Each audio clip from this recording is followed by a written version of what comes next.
Top quality और consistent performance के लिए सिर्फ सिल्वर पंप्स। टॉप क्वालिटी और कंसिस्टेंट परफॉर्मेंस के लिए सिर्फ सिल्वर पंप्स, नाम याद रखना। तब्बल 20 दिवसांच्या प्रतीक्षेनंतर परभणी शहरासह जिल्ह्याच्या अनेक भागामध्ये खरं तर मोठ्या प्रमाणावर पाऊस काल रात्री झालेला आहे। तब्बल 45 मिलीमीटर पावसाची नोंद झालेली आहे।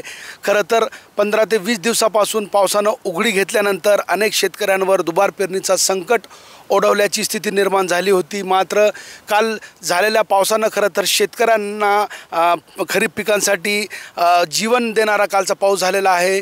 माने टाकून दिलेल्या सोयाबीन आता परत डोलायला लागल्याचं आपण या ठिकाणी पाहतोय। खरं तर 20 दिवस झाले होते पावसानं दडी मारली होती आणि त्यामुळे शेतकरी या ठिकाणी मोठ्या प्रमाणावर हवालदिल झाले होते।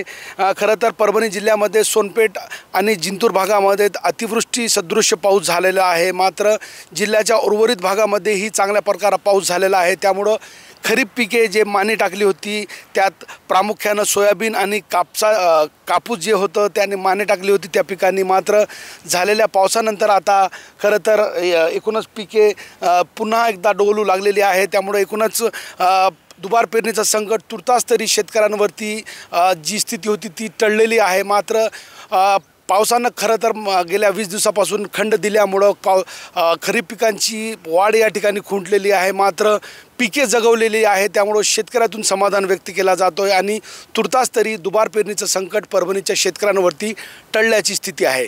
कॅमेरा पर्सन सय्यद खिजरसह नजीर खान, TV9 मराठी, पिंगळी, परभणी।